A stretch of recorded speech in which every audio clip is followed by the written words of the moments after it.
That's not cute. You want to keep some of those perks. You want to keep your 401k. You want to keep your benefits. You want to keep your while you build your business on the side. If you can build your business with all your energy and all of your excitement and all of your talent without having to worry about paying your bills, you're going to build it quicker. Now, everybody should have a business, okay? Everybody is an entrepreneur. Why? Because building a business is the best way to leave an inheritance to your children, your children's children. It's also a great way to get money back on your tax return. So that cell phone bill, it's now for business. Your car note, it's now for business. Your furniture could be for business. Your traveling, all of that could be for business. So everybody should be an entrepreneur, but keep your job until the perfect time. Rent to own or payday loan? Well, that's the question. I have the answer. Now, here's the deal about rent to own. I do not recommend it. Whatever it is you think you need to rent, you can actually choose patience and you can buy 2 or 3 of those items. You don't need to rent a television. You don't need to rent a new couch for your apartment. If you are patient and you save the money for 2 weeks, 3 weeks, a month or 2, you can actually buy a whole house of furniture. In fact, if you're having financial issues, you don't need to watch TV anyway because those people already made it and you're trying to get there. Now let's talk about payday loans. Now, I've done that. I'm not going to lie to you. Let me tell you, I was desperate. So it happens. But what you don't want to do is use a payday loan as a crutch. Don't let the house fall on the baby.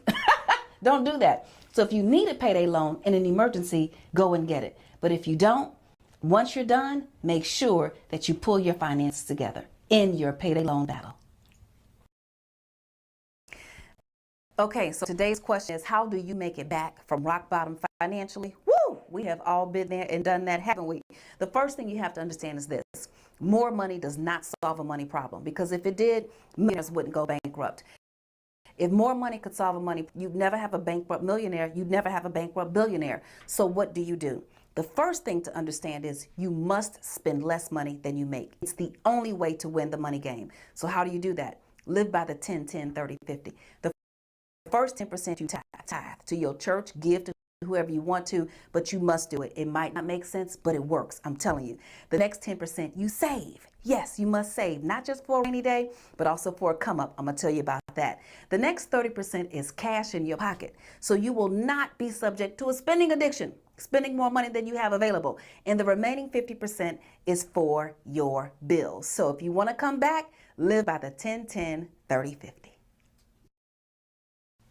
Okay, so every parent on the planet wants to know, do I plan for my retirement or do I plan for my kids' education? What's the deal? If money isn't an issue, you can do both. But if you have to choose, your retirement comes first. Because here's the real deal. Your kids can get a scholarship. As a matter of fact, in my household, here's the rule. If you get A, school for free. If you get C, going to the free school. Either way, it's going to be free for me. So your kids can get scholarships, they can get student loans, but there is no scholarship for your retirement. There is no student loan for your retirement. So plan for retirement and make sure your kids get A's. If you want to live in financial abundance, you must forgive yourself for past mistakes. If God forgives all, what gives you the right to deny it for yourself? Everyone has either had a money problem, is having a money problem, or will have a money problem at some point in the future. So you are not alone.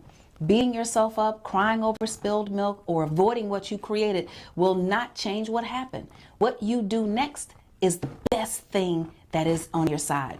So you cannot start the path towards abundance with guilt.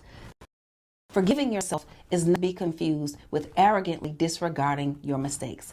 Let the spirit of godly sorrow show you what you did wrong and ask to learn the lesson so you can get the blessing. Do better next time.